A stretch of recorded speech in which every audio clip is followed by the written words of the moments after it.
예, 반갑습니다. 제가 바르트 우리 수업할 때 같이 계신 분도 계신 것 같기도 하고요. 처음 뵙는 분들도 계신 것 같은데 여러분들 만나 뵙게 돼서 반갑습니다. 아까 우리 김재정 교수님께서 말씀을 해주셨습니다만 다음 주에 교회와 종말론 부분을 오늘 같이 붙여서 하게 된 것이 제가 혹을 때리고 하다가 혹을 붙게 되었습니다.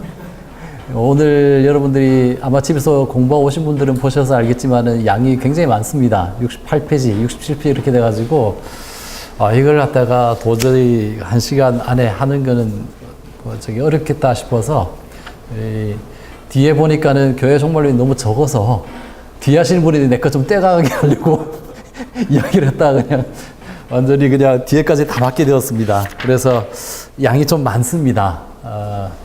제가 이 글을 정리했습니다만은 저는 원래 저희 수업을 할 때나 이렇게 할 때 이대로만 읽지 않고 이걸 가지고서 설명을 더 부연을 드리면서 이렇게 진도를 나가는데 오늘은 도저히 양을 봤을 때는 그렇게 하기면은 다 끝낼 수가 없을 것 같아요. 그래서 오늘은 제가 여러분들께 준비한 이 글을 이대로 그냥 조금 천천히 읽는 속도로 해서 끝까지 쭉 다 읽어 나갈 겁니다. 다 읽어 나가고 난 뒤에 그리고 난 뒤에 시간이 조금 남을 테니까는 거기에 대해서 여러분들이 질문, 제가 오늘 읽어 드린 내용에 대해서 여러분들 질문하신 거로 해서 대신 하셨으면 좋겠습니다. 우리가 그래서 제가 생각에는 여러분들 중간에 휴식 시간이 조금 애매해지기도 하겠습니다만은 일단은 가급적 끝까지 쭉 읽어 나가는 것까지 다 하고 난 뒤에 잠시 쉬고 할 수 있는 시간적 여유 되면 그렇게 하든지 진행을 했으면 좋겠는데 어떻게 여러분들 어떠시겠습니까? 괜찮으시겠습니까? 예, 그럼 그렇게 진행하도록 하겠습니다. 지금 이미 녹화 들어가고 있는 겁니까? 네, 그러면 나중에 코드로 나중에 좀 말씀드리도록 하고 일단 제가 일단 여러분들 읽어오신 분들이 아마 여러분들 교재하고 우리 책 번역책하고 표현들이나 이런 것들 조금씩 다를 수 있을 겁니다. 그에 대해서 여러분들이 일단 제 내용을 따라오고 난 뒤에 나중에 쉬는 시간에 제가 또 따로 좀 말씀을 드리는지 이렇게 하도록 하겠습니다. 오늘 저는 오늘 우리가 하게 되는 교회의 경험적 형태와 뒤에는 종말론 이 두 부분을 하게 되는데 사실 여러분들께서도 우리 번외편에 대해서 많이 알고 듣기도 하지만은 실상은 이 성도의 교제도 굉장히 유명한 책으로서 사람들이 한 번쯤 다 본 것 같은데 뒤에는 안 읽습니다. 네, 앞부분만 하고 끝납니다. 앞부분에서 특별히 집단인격이라고 하는 그 안에서 이야기할 수 있는 부분들을 이야기하고 끝나고 실제로 성도의 교회에 대해서 이야기하고 있는 내용은 뒤에 나오는데 다시 말해서 지난주 여러분들 김재정 교수님 통해서 배우셨던 그 내용부터가 실제적인 제일 본문에 대한 내용들이고 입니다만은 별로 사람들이 관심을 가지지는 않습니다. 이 부분들에 대해서는. 근데 저는 읽어보면서 보네프가 정말 지금 우리 현실적으로 있는 이 교회가 얼마나 소중한지를 본인이 어떻게든 변증하고 설명하려고 하고 하는 그런 열의를 볼 수 있습니다. 지금 아마 여러분들 오늘 보시는 내용은 지금 우리가 보고 있고 만나고 있는 여러분들이 목회하시는 교회 또는 그 교회가 어떤 형태든 간에 교회가 문제가 있고 좋은 교회든 어떤 교회든 간에 그 교회가 거의 그 교회들을 다 염두에 두고서 이야기하고 있는 것이다 라고 보셔도 좋습니다. 너무 이상적으로 너무 추상적인 생각으로서 교회에 대해 생각하지 마시고 우리가 지금 현실에서 만나는 교회에 대해서 보네프는 어떻게 설명하려고 했고 또 그 속에서 보네프는 자신이 여태까지 했던 내용들을 어떤 방식으로 그와 관련해서 때로는 비판적으로 때로는 그것을 다른 관점에서 새롭게 조명해 주려고 했는지 하는 관점에서 보시면 좋겠습니다. 자, 그러면 제가 준비한 내용을 일단 쭉 읽어 나가도록 하겠습니다. 3. 교회의 경험적 형태. 보네프의 정의에 따르면 교회는 공동체로서 존재하는 그리스도이다. 교회는 현존하는 그리스도 자신이다. 이것이 보네프가 생각하는 교회의 본질적 형태입니다. 교회는 그리스도 안에서 그리고 그리스도를 통해서 설립되었으며 이로써 교회는 실제성을 가집니다. 하지만 그리스도를 통해서 실제성을 확보한 교회는 이제 성령을 통해서 공동체적 교제, 하나님과의 교제와 인간 상호 간의 교제가 활성화됨을 경험하게 됩니다. 다시 말해서 그리스도의 계시 안에서 일어난 교회의 현실성을, 잠재성이 아니라 현실성을 성령은 역사적으로 활성화시킵니다. 이처럼 교회를 본질적 형태에 따라서 교의학적으로 해명한 보네프는 현실의 역사 안에 가시적이고 경험적 형태로 존재하며 그러기에 사회학적으로 접근할 수 있는 교회의 경험적 형태로 시선을 돌립니다. 예수 그리스도를 통해서 설립되었고 성령을 통해서 작동하는 거룩하고 아름다운 본질적 교회와 오늘 우리 현실에서 만나는 때로는 한국 사회에서의 교회처럼 사회적 비판을 받기도 하는 우리 현실에서 만나는 경험적 교회, 이 둘 사이의 관계를 어떻게 이해합니까? 전통적인 개념으로 말하면 불가시적인 교회와 가시적인 교회의 관계를 보네프는 신학적으로 그리고 사회학적으로 규명하려고 합니다. 물론 보네프는 이 불가시적 교회와 가시적 교회라는 이 개념상을 그는 적절하지 않다고 여겼습니다. 왜냐하면 본질적 교회는 경험적 교회에서 눈으로 볼 수 있다, 가시적이다 라고 생각했기 때문에 이 개념이 적당하지 않다고 여겼고, 그래서 그는 본질적 교회와 경험적 교회라는 개념으로서 그는 바꾸어 써야 된다고 생각했던 겁니다.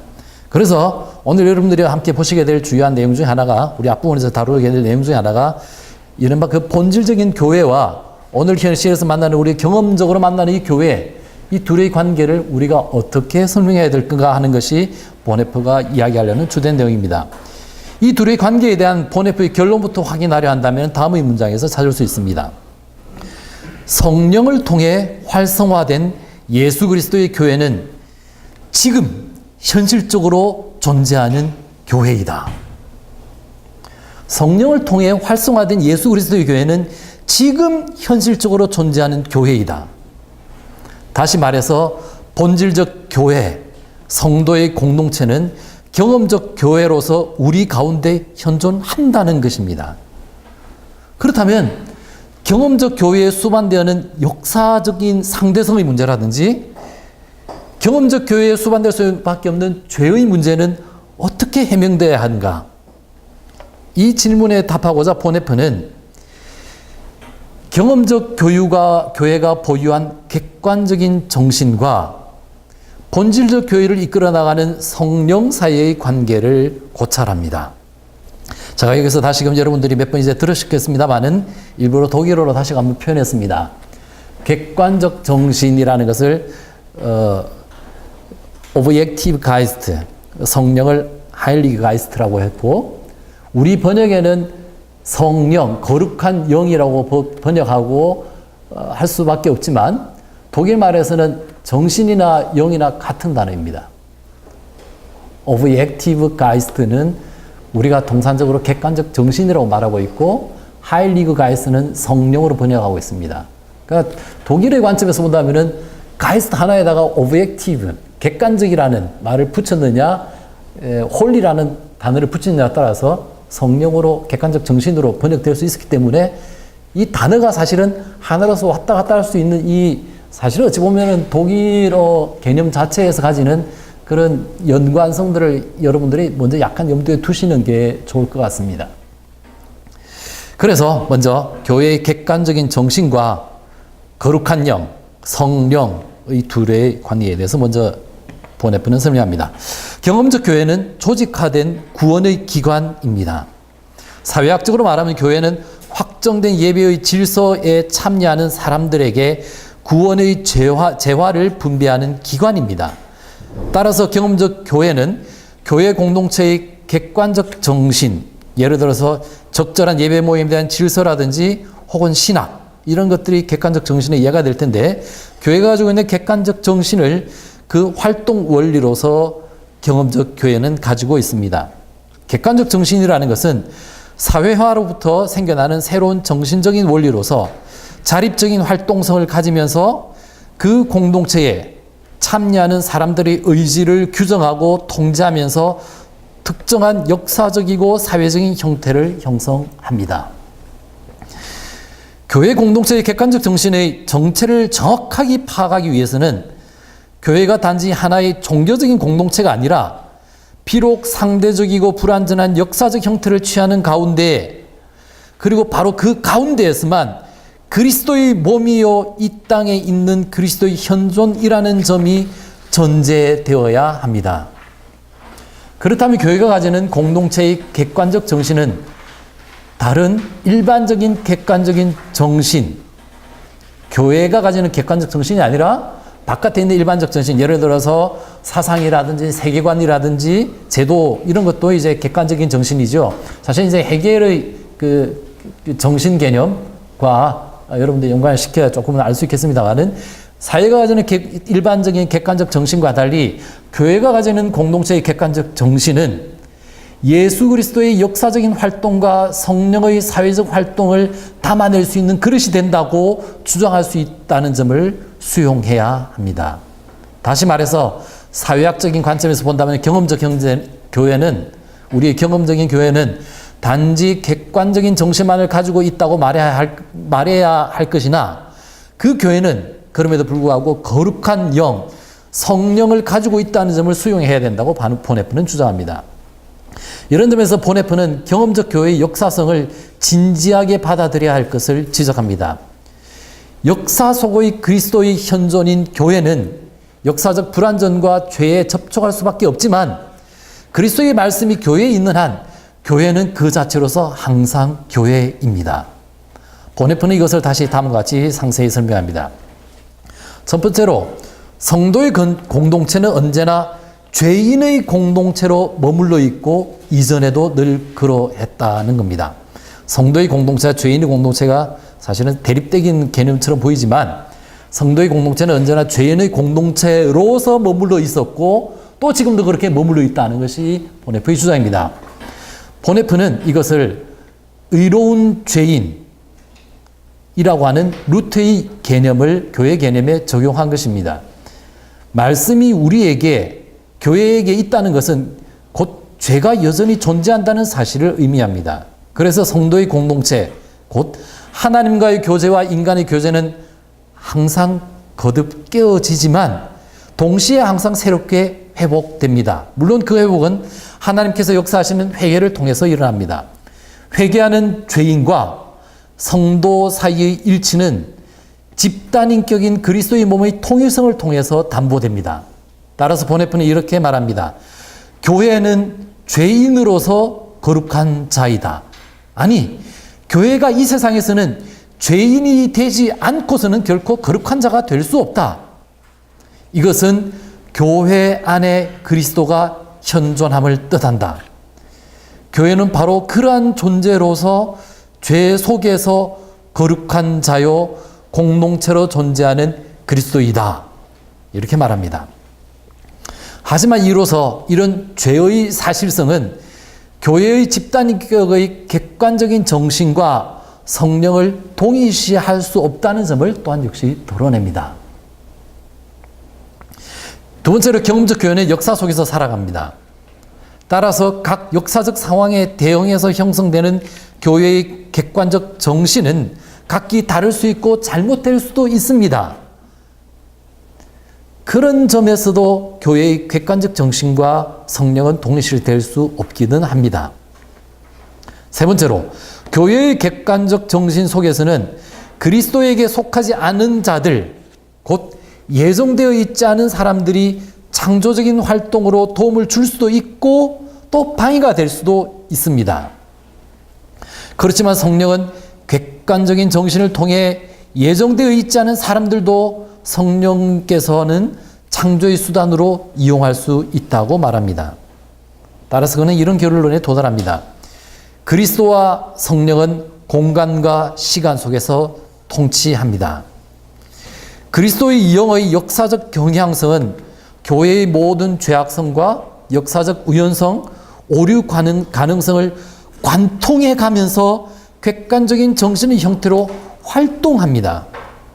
물론 이 객관적 정신은 불완전하고 모호하기에 영원히 하나이고 완전한 성령과 공동체로 존재하는 그리스도와는 대립합니다.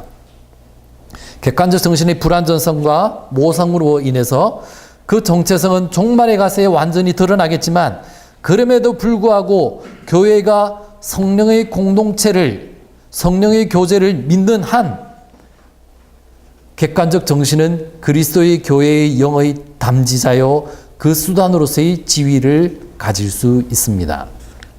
두 번째로 경험적 교회와 본질적 교회의 관계입니다. 객관적인 정신과 성령의 관계를 조명한 보네프는 이제 경험적 교회와 본질적 교회의 상호관계를 규정하려 합니다. 이를 위해서 그는 먼저 본질적 교회에 주목합니다. 본질적 교회는 먼저 하나님 나라와 어떤 관계에 있다고 말해야 될까? 이 문제를 먼저 그는 다룹니다. 둘 다 본질적 교회와 하나님 나라는 둘 다 모두 오직 예정된 자들만을 포함하며 또한 하나님의 통치를 그 내용으로 삼습니다. 하지만 하나님의 나라가 교회보다는 규모상으로는 큽니다. 하나님의 나라가 예정된 모든 사람을 포함하는 반면에 교회는 오직 그리스도 안에서 공동체로 선택된 사람들만을 포함하기 때문입니다. 이에 다시 교회를 하나님 나라와의 관계에서 규정한다면은 교회는 예수 그리스도의 사건을 통해서 땅 위에서 실현되는 하나님의 나라라고 부를 수 있으며 그런 면에서 보네프는 교회를 하나님의 나라가 아니라 그리스도의 나라라고 부르는 것을 선호한다고 밝힙니다. 그러니까 교회를 하나님의 나라라고 부를 수는 안 된다. 하지만 그리스도의 나라라고 부를 수는 있다라는 것이 그 입장인 거죠. 그리스도의 나라인 교회가 구체적이고 구체적이고 역사적인 형태로 존재할 때 명목상의 교회의 형태로 존재한다는 점이 고려되어야 한다고 그는 지적합니다. 즉 경험적이고 역사적인 형태 속에서 교회는 자유의지의 교회가 아니라 국민교회로 존재합니다. 자유교회가 아니라 국민교회로 존재합니다. 본질상 의지의 공동체인 교회는 자유의지의 교회의 특징을 띱니다. 하지만 보네프는 역사적 형태로 나타난 국민교회를 진지하게 받아들입니다. 국민교회는 개인의 의지의 결단이나 신앙의 진정성이 제대로 확인되지 않지만 그래서 종종 교회 정화운동의 대상이 되어 오기도 했지만 모든 사람이 교회에 속할 수 있는 가능성을 배제할 수 없다는 점과 최종적인 구분, 알곡과 가라지를 나누는 최종적인 구분은 종말론적 사건으로 남겨두어야 한다는 점에서 국민교회에서 말씀에 대한 거부가 의식적으로 일어나지 않는 한 국민교회의 역사성을 멸시해서는 안 된다는 것이 보네프의 입장입니다. 하나님은 세계의 역사 속에서 은밀하게 우리가 알 수 없을 정도로 은밀하게 눈에 보이지 않게 은밀하게 활동하고 계셔서 눈에 보이는 형태가 아니라 은밀하게 활동하고 개입하셔서 이 역사를 자신의 목적을 위한 수단으로 이용하시기 때문입니다. 따라서 보네프는 자유교회와 국민교회, 본질적 교회와 경험적 교회, 불가시적 교회와 가시적 교회 간의 논리적 사회적 일치를 사회학적 일치를 말씀 속에서 다시 말해서 믿음 속에서 받아들입니다. 그러기에 이 경험적 형태의 교회인 국민교회에 대한 사랑을 촉구합니다. 교회를 향한 진정한 사랑은 교회의 순수하지 않음과 불완전함을 함께 지고 사랑하는 것입니다. 왜냐하면 하나님의 성소, 하나님의 교회 공동체는 이와 같은 경험적 교회의 품 안에서 모체에서 자라기 때문입니다. 세 번째, 경험적 교회의 사회학적 형태와 기능. 첫 번째는 예배모입니다.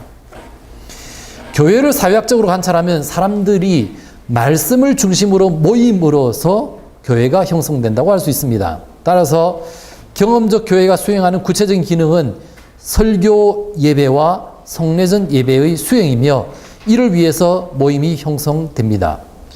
설교는 교회의 직무이며 따라서 모임이 현존할 수밖에 없다라는 것이 보네프의 이해입니다.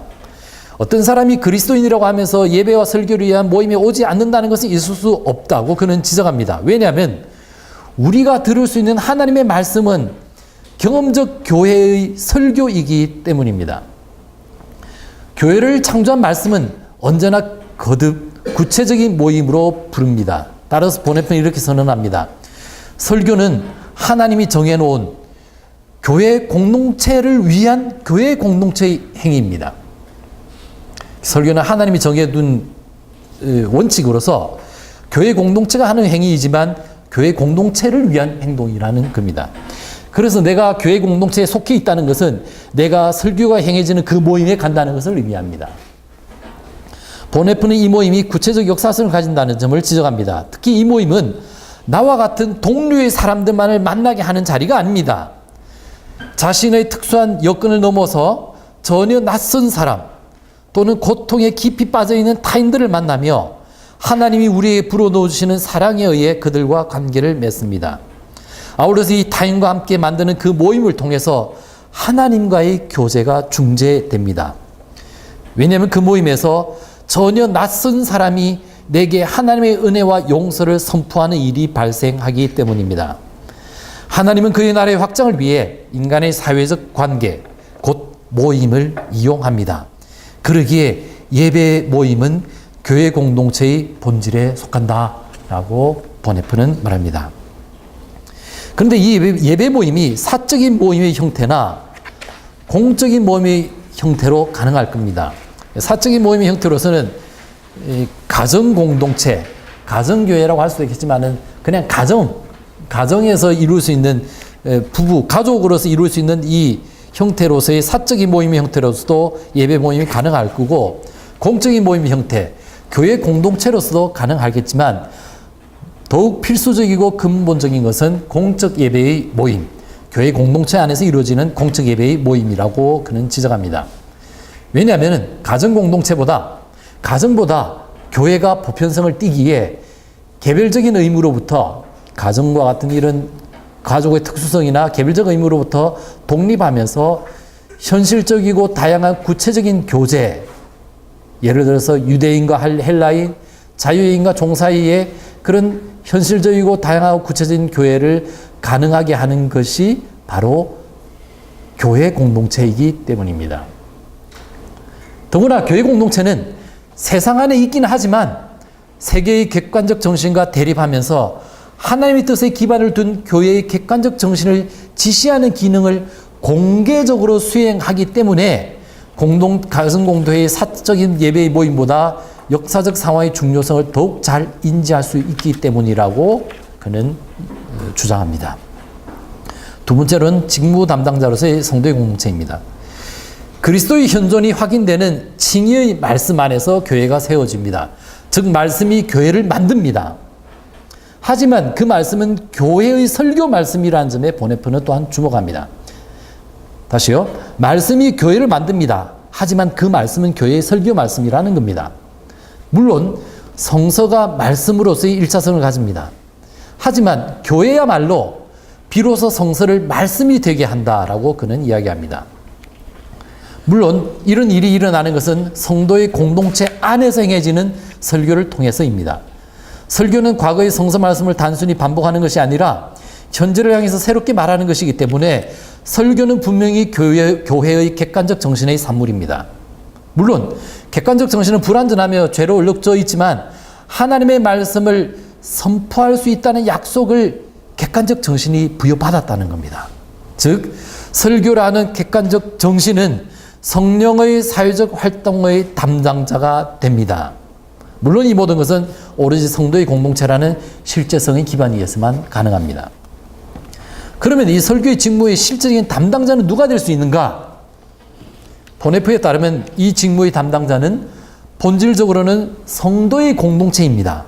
본질적으로는 성도의 공동체 전체입니다. 하지만 그것이 개별적으로 수행됨에 있어서는 성도의 공동체로부터 독립되기도 합니다. 다시 말해서 설교는 당연히 성도의 공동체에 속한 자가 합당하겠지만 설교를 맡는 것은 성도의 공동체에 속하지 않은 설교자들도 성령의 활동의 도구로 이용될 수 있다는 겁니다. 따라서 개신교는 가톨릭 교회처럼 직무 자체의 거룩성의 존재에 의존하지도 않고 가톨릭 교회는 인간으로부터 독립되어 있는 직무 자체의 거룩성에 의존하기 때문에 그런 생각을 가지는 것과 달리 개신교는 또 소종파들처럼 섹트와 같은 아주 밀집 아주 은밀한 집단으로 가지는 그런 교회와 같은 그런 종파들 섹트 안에서는 한 개인의 거룩성에 의존하고 있지만은 그런 식의 직무 개념에 그는 반대하면서 다른 형태를 가집니다. 다시 말해서 직무는 공동체에 근거해 있다는 겁니다. 직무는 따라서 직무 담당자의 특별한 신분은 불가능해집니다. 이런 점에서 보네프는 실제적으로 루터의 만인사제설의 전통에 따라간다고 볼 수 있습니다. 예전 행위의 사회학적 의미에 대해서 보겠습니다.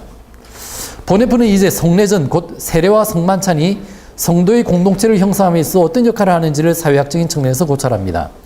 세례 공동체와 성만찬 공동체의 특성을 파악하기 위해서 보네프는 설교 공동체의 특징을 먼저 규정합니다. 오직 말씀만을 겨냥하는 설교 공동체는 인격적 공동체를 구성합니다. 말씀은 사람들에게 인격적인 결단을 요구하기 때문에 인격적 결정을 내리는 사람에게만 주어지지 무차별적인 대중의 공동체를 형성하지는 않습니다. 그런 점에서 성례전을 물리적인 힘의 작용으로 이해해서 성도의 공동체를 대중적인 공동체로 만드는 가톨릭의 마술적인 성례전 개념과 달리 개신교의 성례전 개념은 반드시 말씀과 관련을 맺어야 합니다. 다시 말해서 인격적 결단을 통해서만 수용되는 말씀과의 관련성 안에서 성도의 공동체는 대중의 공동체와 완전히 구별됩니다. 물론 교회가 대중과 끊임없이 논쟁하고 대화하는 일은 포기해서는 안 되는 일이기는 하지만 말입니다. 이제 그 안에서 세례와 성만찬에 대해서 좀 더 하나씩 살펴보도록 하겠습니다. 첫 번째 세례입니다. 보네프는 먼저 세례가 가지는 공동체적 기능을 유아 세례를 통해서 설명합니다. 유아 세례에서 요구되는 믿음을 어린이에게 요구할 수는 없다는 상황에서 어떻게 유아 세례가 교회에서 가능할까? 이에 대한 대답을 보네프는 성도의 공동체 개념에서 찾습니다. 믿음 속에서 성례전을 받아들이는 주체는 지금 유아 세례 같은 경우입니다. 믿음 속에서 유아 세례 같은 성례전을 받아들이는 주체는 오직 공동체의 객관적 정신을 따릅니다. 공동체의 객관적 정신은 세례를 통해 믿음 속에서 어린이를 공동체 안으로 받아들인다는 겁니다. 이로써 어린이는 공동체 안으로 인도됩니다. 동시에 공동체에는 책임이 생깁니다. 그 어린이가 공동체 안에서 머물러 있을 것을 요구하며 이끌어야 하기 때문입니다. 이처럼 세례는 특별히 유아 세례 같은 경우는 그러하겠습니다만은 교회의 개방성을 책임성 가운데서 촉구해야 된다고 주장합니다. 교회는 모든 사람에게 열려 있어야 한다. 그러나 교회는 언제나 자신의 공동체적 책임을 의식해야 된다는 것이 유아 세례를 통해서 세례를 집행할 때 가져야 될 태도라고 보네프는 지적합니다. 두 번째는 성만찬입니다. 보네프는 유아 세례와 성만찬이 수용되는 사람들의 입장에서 살핀 다음과 같은 차이가 있다고 밝힙니다. 유아 세례가 교회에 속할 가능성이 있는 모든 사람을 포괄한다면 성만찬 예식에서는 그리스도의 나라 안에서 하나님의 통치에 진지하게 복종하기를 원하는 사람들만이 모입니다. 이런 점에서 성만찬은 하나님의 효과적인 공동체적 의지의 상징적인 행위입니다. 보네프는 성만찬의 사회학적 의미를 다음과 같이 세 가지 측면에서 기술합니다. 첫 번째, 성만찬은 모든 개인에게 주어진 하나님의 선물입니다. 개인 각자에게 주어진 하나님의 선물입니다. 성만찬을 통해서 접하는 감각적인 속성은, 떡과 포도주 같은 감각적인 속성은 개인에게 인격적 결단을 요구하며 동시에 개인적인 선물과 과제를 확인하도록 촉구합니다. 둘째, 성만찬은 교회 공동체에게 주어진 선물입니다. 성만찬에서 그리스도의 영적 현존이 두 가지 면에서 선물되어지는데, 그 하나는 그리스도 자기 자신이며 다른 하나는 교회 공동체이라는 겁니다. 교회 공동체의 선사를 통해서는 형제 사랑의 교제가 이루어집니다. 그리스도가 모든 사람에게 다른 사람을 향한 제사장적 행위의 권리와 의무를 선사하기 때문입니다. 셋째, 앞에서 말한 사회학적 의미가 제대로 포착되기 위해서는 성만찬 행위가 하나님 앞에서 이루어지는 인간의 행위로 인식되어야 한다는 겁니다. 어떤 의미에서 인간의 행위를 생각하는가는 다음의 내용에서 볼 수 있을 겁니다. 성만찬을 하기 위해서는 참여자가 빵과 잔 앞으로 함께 모이는 행위를 해야 하며, 이것은 하나님 앞에서 이루어지는 자유의지 공동체의 순종적인 상징의 행위라는 겁니다. 여기서 성만찬 공동체는 설교 공동체와 구분됩니다. 설교를 통해 일어난 인격적 결단이 여기서는 가시적인 행위가 되며, 또한 하나님의 은총에 대해서만이 아니라 이제는 하나님의 거룩한 공동체에 대한 고백이 또한 되기 때문입니다. 그런 점에서 성만찬 공동체는 고백 공동체로서 설교 공동체보다 사회학적 규모면에서는 작을 수도 있다는 점을 보네프는 지적합니다. 그렇다고 해서 보네프는 성만찬을 위해 함께 특별히 모이는 핵심 공동체를 경험적 교회 공동체로부터 분리하려는 분파주의에 반대합니다. 그러니까 신앙만 좋은 사람들끼리만 따로 모여가지고 하려는 그런 형태의 그 핵심 공동체만 성만찬을 시켜서는 안 된다는 거죠.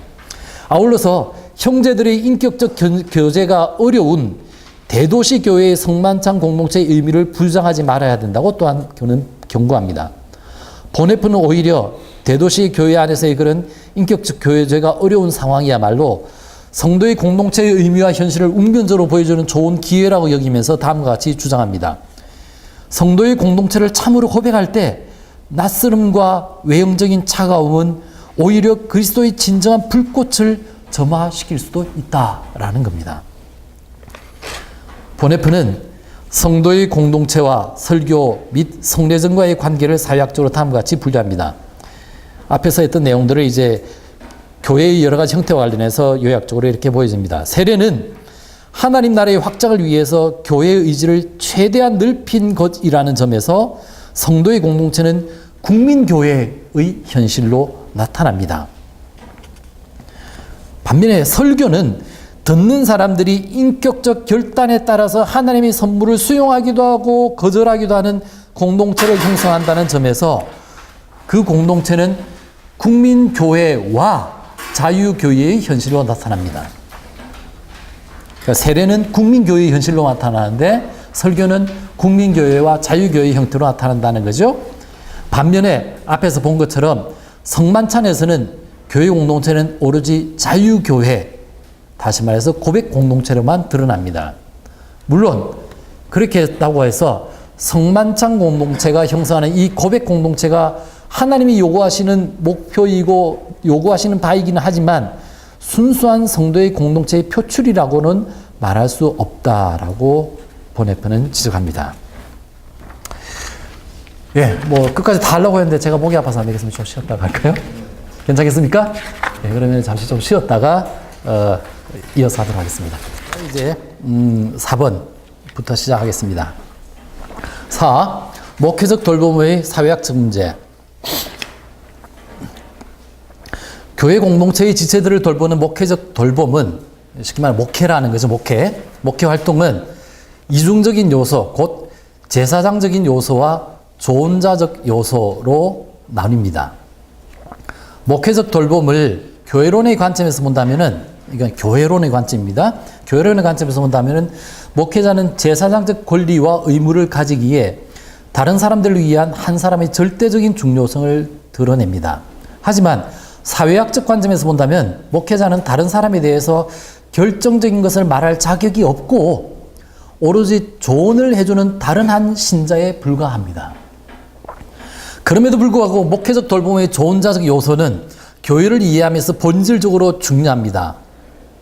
한 사람이 중요한 결단 앞에 서 있을 때 하나님은 다른 사람의 조언을 받아들일 수 있는 가능성을 주었다라는 점을 무시한다면 그것은 교만하고 어리석은 일이라고 보네프는 지적합니다.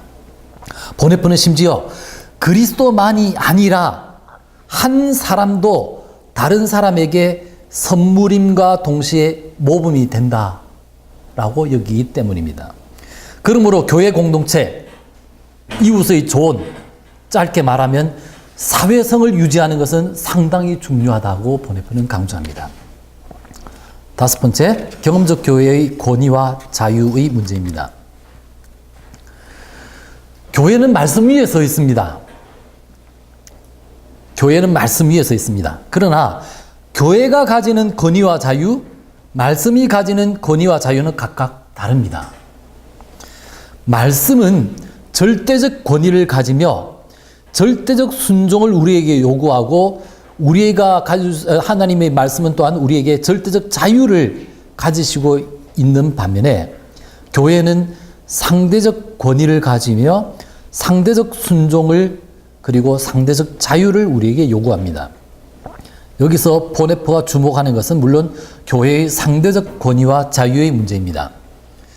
보네프는 교회가 가지는 상대적 권위의 필요성을 피력합니다. 여기서 여러분들이 너무 상대적이라는 말에 너무 무시하려고 하지 마십시오. 상대적이지만 권위입니다. 그 권위의 필요성을 말하려고 하는 거죠. 교회는 말씀의 매임 속에서 권위를 가지고 말씀의 매임 속에서 권위를 가지고 설교를 하고 신조와 교리, 주석과 예배 등에 대해서 책임적으로 말을 해야 하며 아울러서 시대와 세계의 사건들에 대한 자신의 입장을 당당하게 말을 해야 합니다. 바로 이것이 교회의 권위이고 교회의 상대적 권위입니다. 교회의 이런 상대적 권위에 대해서 교회의 구성원은 오로지 상대적 자유만을 가질 뿐입니다. 우리 교인들은 교회가 가지는 이런 상대적 권위에 대해서 상대적 자유만을 가질 따름입니다. 교회가 권위를 가지고 말한 틀 안에서 교회가 권위를 가지고 말한 틀에 대해서만 그 구성원은 말할 자유를 가지기 때문입니다. 그리고 교회는 우리에게 상대적 순종을 요구합니다. 그 순종이 때로는 구성원의 지성의 희생이나 양심의 희생으로 나타날 수도 있습니다. 물론 그것은 교회가 말씀에 대한 절대적 순종을 방해하지 않는 한에서입니다. 만일 방해가 될 때에는 교회에 대한 상대적인 순종이 깨어질 수 있습니다. 종교개혁과 같은 사건이 일어날 수 있다는 이야기죠. 따라서 교회의 권위는 언제나 2차적이고 대리적이라는 점을 보네프는 지적합니다. 여섯 번째, 교회의 사회학적 유형. 보네프는 교회가 하나님에 의해서 설립되었지만 하나의 경험적 공동체이기에 교회를 테니스의 사회학적 유형으로 설명하려고 시도합니다. 그는 먼저 이익사회, 게젤샤프트, 여러분들 중고등학교 시간에 배우셨죠? 게젤샤프트, 게만샤프트, 그 개념을 가지고 이야기하는 겁니다. 그는 먼저 게젤샤프트, 이익사회의 유형을 교회에 적용시키는 것은 적합하지 않다는 것을 먼저 보여주고 난 후에 게만샤프트, 공동사회의 유형이 교회에 적합하다고 주장합니다. 하지만 기존의 사회학적 유형으로서의 공동사회가 아니라 독자적이고 독특한 공동체의 유형으로서의 영적 공동체, 가이스트 게마인샤프트. 그러니까 게마인샤프트 앞에 가이스트, 영을 붙인 겁니다. 가이스트 게마인샤프트, 영적 공동체가 교회의 신학적으로 그리고 사회학적으로 적합하다고 그는 제안합니다. 그래서 먼저 이익사회 유형이 교회와의 관계 속에서 어떻게 교회를 설명할 수 있겠는지, 아니 그렇게 설명하려면 어려움을 겪는지를 보네프는 먼저 설명합니다. 첫 번째, 이익사회의 유형입니다. 보네프는 먼저 이익사회의 유형을 교회에 적용시켜 봅니다. 보네프가 이해하는 이익사회는 어떤 것이냐면은 원자화된 다수의 구성원들이 일정한 목적을 추구하기 위해서 계약을 통해서 구성한 단체입니다. 이익사회는 다시금 협회와 기관으로 구분되기에 보네프는 이 각각의 개념이 교회를 잘 설명할 수 있는지를 분석합니다. 첫 번째, 협회 유형입니다. 교회를 협회 유형으로 이해한다면 교회는 종교에 관심을 가진 사람들의 협회가 될 겁니다. 동호회 같은 그런 것이 되는 거죠. 조기축구회처럼요. 종교에 관심을 가진 사람들의 협회가 될 겁니다. 구성원들 각자의 자유로운 향유, 즐김이라는 목적을 위해서 교회는 수단으로서 존재할 뿐입니다. 그렇다면 견진성사나 이런 것들은 자신들의 관심의 표명이 될 뿐이고 자신들의 목적을 위해서 협회 비용, 헌금을 지불하겠지만 자신들의 본래적 관심이 사라지면 언제든지 탈퇴할 수도 있고 회원들이 모두 탈퇴하면 협회로서의 교회는 사라질 겁니다.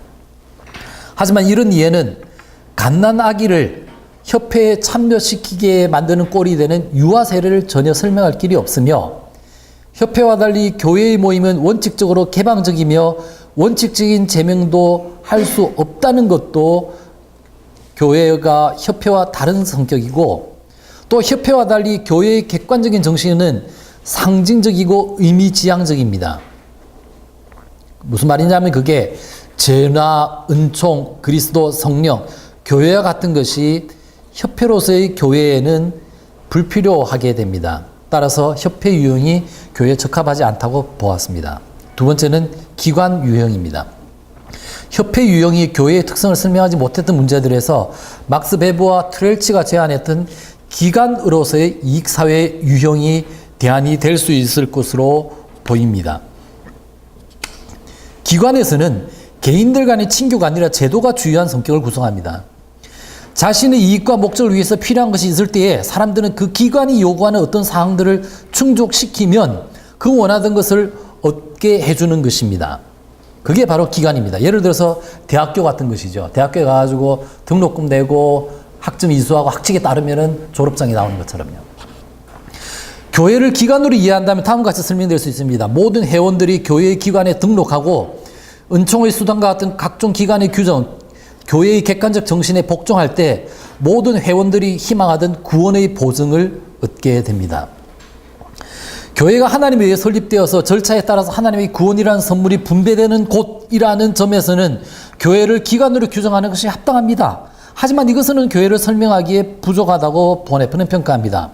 먼저 기관, 곧 이익사회는 사회적 기본 관계를 원자론적으로 인간들을 이해하고 생각하고 있는데 이것은 인간을 인격적 공동체의 관계로 이해해야 된다는 기독교적 이해에 적합하지 않다고 보네프는 평가합니다. 보네프는 하나님께서 구원의 기관을 인간들의 공동체 너머에서 세우는 것이 아니라 바깥에 세우는 것이 아니라 오히려 공동체 안에 세우고 공동체 자체의 행위로 간주한다는 겁니다. 교회 안에서 약속되는 선물은 하나님이 인간들의 공동체에 그들의 교회 공동체에 준 선물입니다. 따라서 교회를 공동체가 없는 기관으로 파악할 수가 없습니다.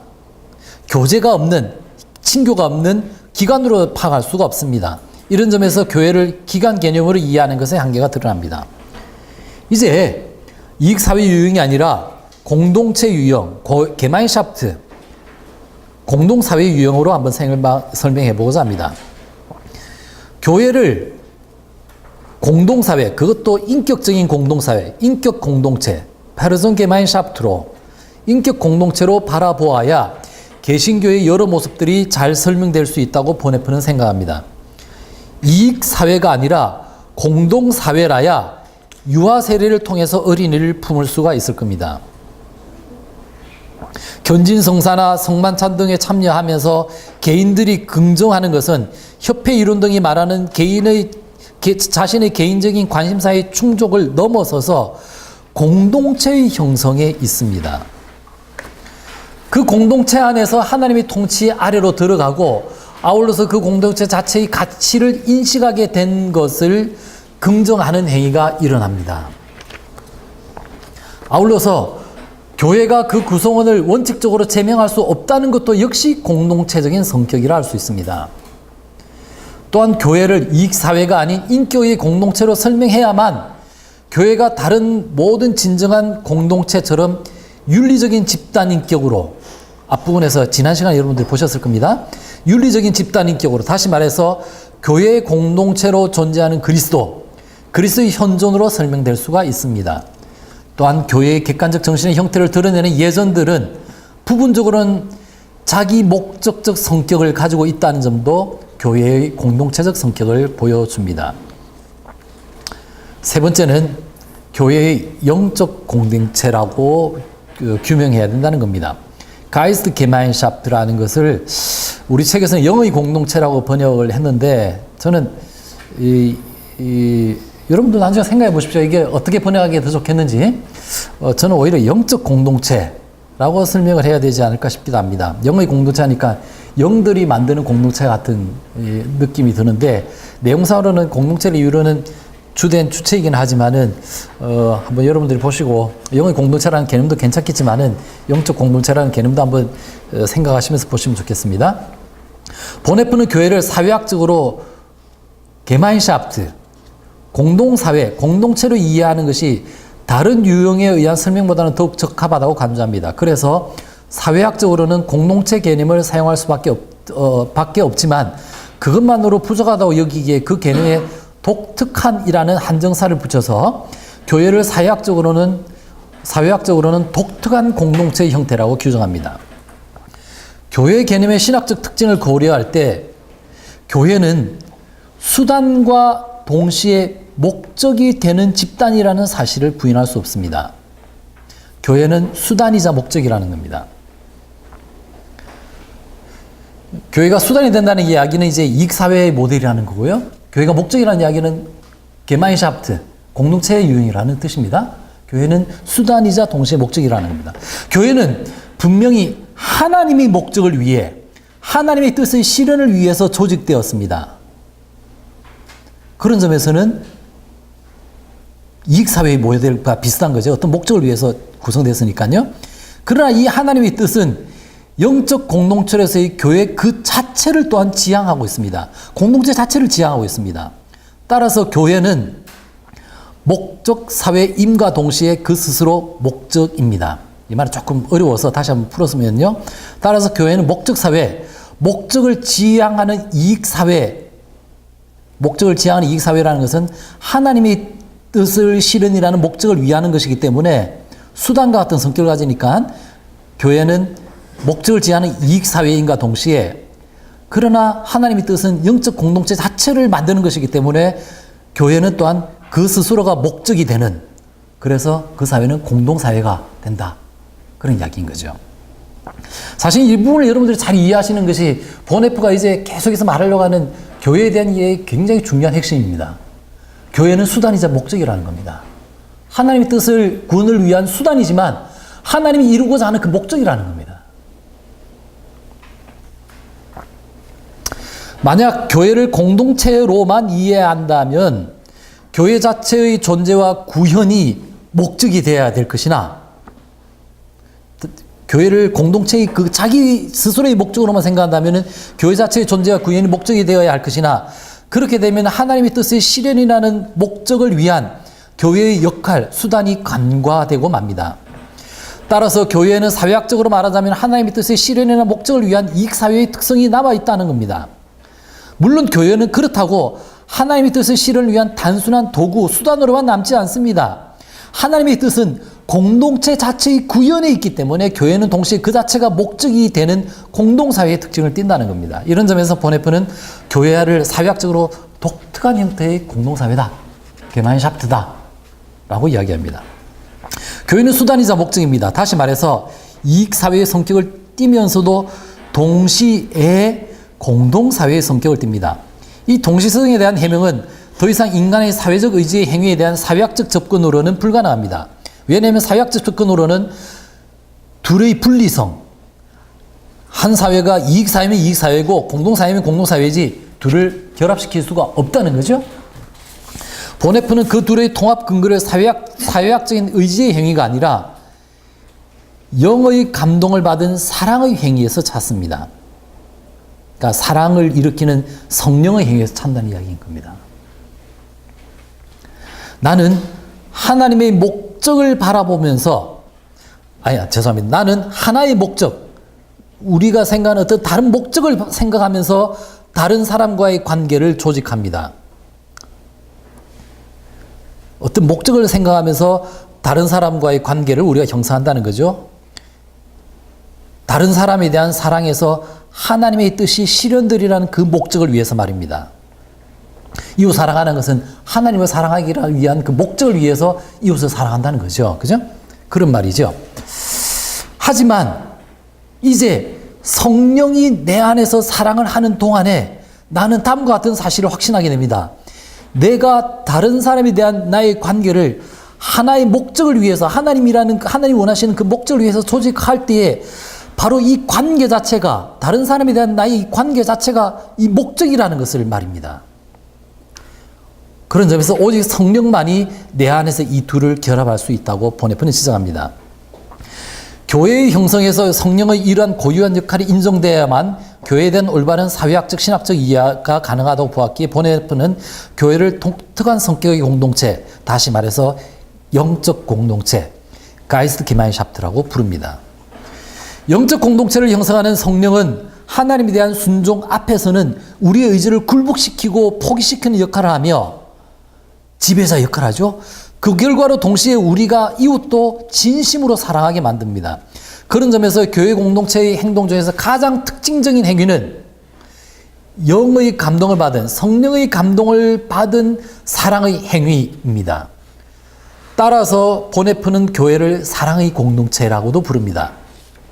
물론 이때의 사랑은 절대적인 관계만을 생각하는 공동체의 가치만을 가지는 것을 이해해서는 안 됩니다. 다른 사람을 위한 하나님의 뜻을 인정하는 것을 목표로 삼습니다.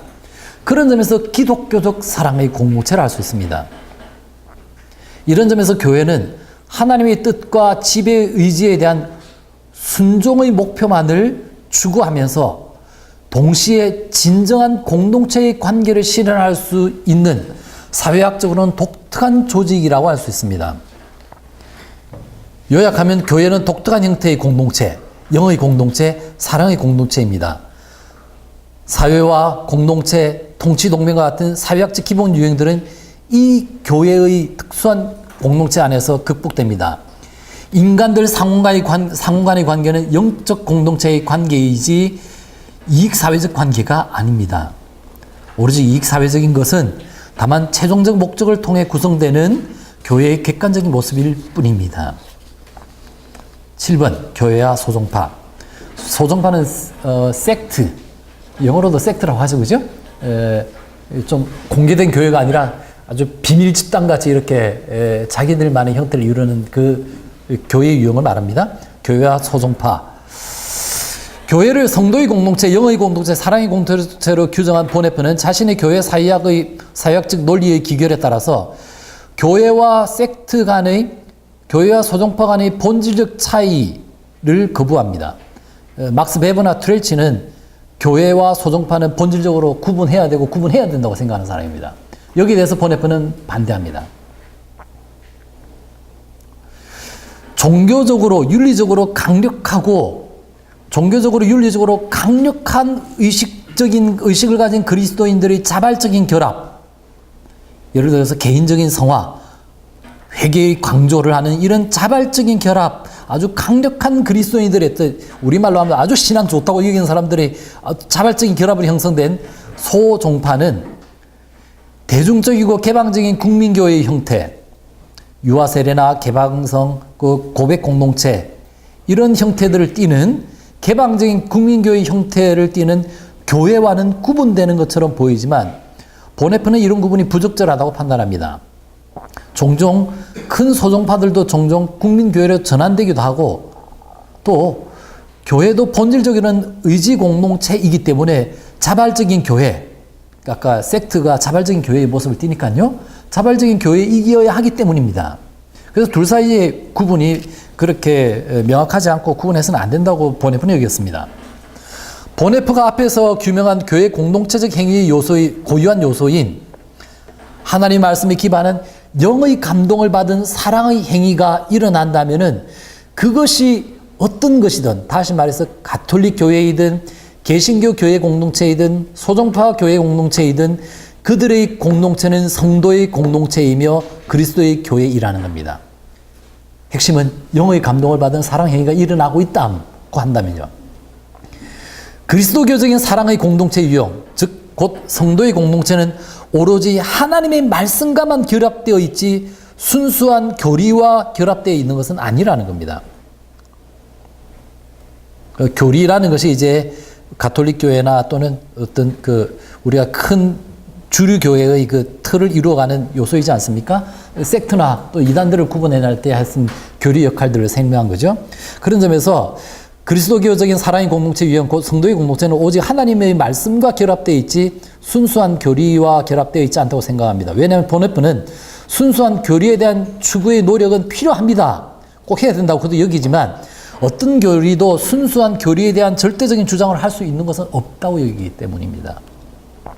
단지 하나님의 말씀이 선포되는 곳에는 이 말씀이 스스로 하나의 공동체를 창조해낸다고 했던 기적의 약속, 이사야 55장 11절에 따라서 그 약속에 따라서 보네프는 말씀이 선포되는 각각의 역사적 형태로 존재하는 여러 성도 공동체 유형을 인정해야 된다고 생각했던 겁니다.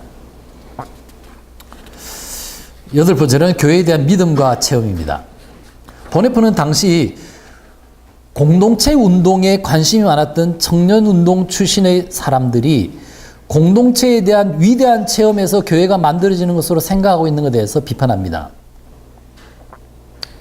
우리도 요즘 교회 공동체 운동들에 관심이 많지 않습니까? 그렇게 하면서 공동체 자체에 대한 경험, 이 교회야 라고 말하는 것을 위험하다는 것을 지금 여기서 말하려고 합니다. 공동체에 대한 위대한 체험에서 교회가 만들어진다고 생각하는 그런 것은, 그런 이해는 낭만주의적 공동체와 성도의 공동체를 혼동하는 것이고 종교적 공동체와 교회를 혼동하는 것이라고 보았습니다. 성도의 공동체는 인간이 원하기에 만들어지는 것이 아니라 공동체를 위한 인간의 모든 의지 이전에 하나님이 원한 것이기에 설립되었고, 그래서 인간도 그 공동체를 원할 수 있게 되었기 때문입니다. 공동체 자체를 위한 인간의 의지와 공동체의 순수한 체험에 호소하는 낭만주의적 공동체만으로는 교회가 만들어지는 것이 아닙니다. 물론 교회가 성도의 공동체이기에 그 공동체성이 체험될 수 있습니다. 하지만 교회에서 일어날 수밖에 없는 그 공동체의 체험을 교회의 체험으로 해석할 수 있게 하는 것은 오직 믿음이라는 겁니다. 보네프는 이렇게 말합니다. 인간은, 우리가 물론 체험한다고 할 때는 인간은 오직 종교적 공동체만을 체험합니다. 그러나 그는 이 종교적 공동체가 교회이다는 것을 믿음 속에서만 알 수 있습니다. 따라서 교회는 본질적으로 오직 하나님의 행위로, 곧 믿음의 진술 안에서만 이해될 수 있습니다. 교회는 믿음의 진술 형태로만 이해될 수 있습니다. 체험이 아니라 오직 이런 토대 위에서는 이제 교회는 체험에 대해서도 말할 수 있다는 거죠. 그러면 보네프가 교회를 믿는다는 것은 무엇을 의미하는가? 보네프는 자신의 책에서 우리가 흔히 이야기하는 하나의 거룩한 공동체에 대한 이야기들을 설명하고 있습니다만은 그 부분들에 대한 설명들은 제가 빼고 본인의 이야기가 좀 더 독특한 이야기들만 정리해 보면요, 교회를 믿는다고 하는 것은 보네프에게 무엇을 의미하는가? 그것은 보이지 않는 교회를 믿는다거나 이런 것은 아닙니다. 그가 교회를 믿는다고 할 때는 보이지 않으니까 믿어야 된다, 이 말이 아니라는 거예요. 보이지 않는 교회를 믿는다거나 선택된 자들이 무리인 교회 안에서 하나님의 나라를 믿는다는 것을 의미하는 것이 아니고, 말씀이 선포되고 성례전이 집행되는 구체적이고 경험적인 교회를 하나님이 자신의 교회로 만들었다는 사실을 믿는다는 것을 의미합니다. 교회를 관념주의적 공동체 이론처럼 도달할 수 없는 이상, 혹은 아직 완성되어야 될 이상으로 믿는 것이 아니라 현실적 실제로 믿는다는 것을 의미합니다. 또한 역사가 존재하는 한 그리스도교적 공동체는 항상 순수하지 못함에도 불구하고 그것은 이런 구체적인 형태로서 언제나 하나님의 교회이다는 것을 믿는 것을 의미합니다. 따라서 교회에 대한 신앙 고백, 우리가 신앙 고백에서도 사도신경에서도 우리는 교회를 믿사오매라고 고백하잖아요. 그걸 말하는 거예요. 교회에 대한 믿음의 근거에서 교회를 가장 순수하게 체험할 수 있는데, 그런데 그렇다고 해서 그런 체험하기를 원한다고 해서 유유상종하는 동료의 인간들의 낭만적인 연대로 찾아가서는 오히려 그런 교회를 체험할 수 없다고 그는 이야기합니다. 오히려 일상생활의 고통과 질서정연한 예배에서 유대인과 헬라인, 경관주의자와 자유주의자가, 거기도 오자가 나왔네요. 자유주의자가 서로 충돌하면서도 일치 속에서 믿음을 고백하고 함께 성만찬을 나누며 서로를 위해 기도하는 공동체의 현장으로 가서 볼 때에야 네가 교회에 대한 믿음 속에서 교회를 체험할 수 있는 것이지, 비슷한 사람들끼리 모여가지고 자기들만의 똥똥 뭉쳐있는 그런 동질적 집단, 그게 교회가 아니야 라고 이제 보네프는 이야기하는 거죠. 여기까지가 교회 경험적 형태에 대한 이야기이고, 이제 마지막으로 교회와 종말에 대한 이야기로 넘어가겠습니다. 보네프는 기독교 종말론의 중추를 이루는 것은 교회의 종말론이라고 여깁니다. 곧 교회와 그 속에 있는 개인들의 완성에 대해서 말하는 것이 종말론의 주요 사안이라는 것입니다. 물론 이제 그렇게 하다 보면은 교회와 교회에 속해 있는 개인들의 완성에 대해서만 종말론적으로 이야기하다 보면은 문화나 자연의 종말론, 이 세상의 종말론에 대해서는 말하는 것이 빠져 있긴 하지만, 그래도 종말론의 주요한 사안은 교회의 종말론이라고 그는 보았습니다. 보네프는 이 종말의 문제를 두 가지 관점, 곧 심판과 영생이라는 관점에서 다룹니다. 물론 영생이라는 것은 여기서는 하나님과의 완전한 교제, 하나님과의 공동체성의 완성을 의미하는 것이겠죠. 첫 번째, 심판에 대해서 보도록 하겠습니다. 보네프는 하나님의 심판이 개별 인격에만이 아니라 집단 인격에도 일어난다고 주장합니다. 따라서 한 개인은 홀로 심판을 받을 뿐만 아니라 집단 인격의 구성원으로서도 심판을 받습니다. 민족, 가족, 부부 모두가 전체로서 심판을 받습니다. 하지만 이때 보네프는 심판을 받아서 버림을 받거나 선택을 받는 집단 인격으로 공동사회만을 지목하고 이익사회는 여기에서 제외하고 있습니다. 그 신약 성서적 사례를 고라신 베세다 가브남동에서 찾습니다. 보네프는 공동사회만을 집단인격으로 간주하고 이익사회는 오직 개별 인간으로 구성된 실체 정도로만 간주합니다. 개별 인간들만 적당히 모여있는 형태이고 진짜 공동체는 아니라는 거죠. 공동사회는 그 자체가 심판의 대상이 되지만 이익사회와 관련해서는 이익사회를 구성했던 개별 인간이 심판의 대상이 된다는 생각일 겁니다. 여기서 이 부분에서만 제 생각을 잠시 넣었습니다만은 그 다음 줄에 있는 거는 공동사회가 보다 강한 인격적 결속력을 가진다는 점에서 보네프는 그런 생각을 한 것으로 보입니다만은, 하지만 오늘날 같은 신자유주의 시장경제 체제에서 공동사회보다 더 큰 영향을 발휘하고 인간을 조직화하는 다국적 기업이나 이런 지금의 그런 경제 체계는 보네프 이해에 따르면 이익사회라는 것에 불과하게 됐는데, 그런 것은 심판의 대상에서 제외되어 버리게 되는데, 이게 지금 우리 현대 사회를 설명하는 데 적합할지 하는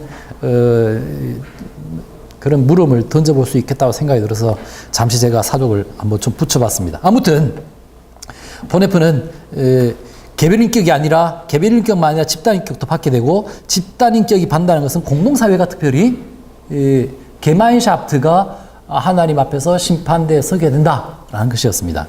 아무튼 이처럼 집단인격이 심판에서 버림을 받지만 그 안의 개인은 선택을 받을 수도 있고, 또 그 역도, 집단인격은 선택을 받지만 그 안에 있는 개인은 버림을 받을 수도 있다고 생각하고 있습니다.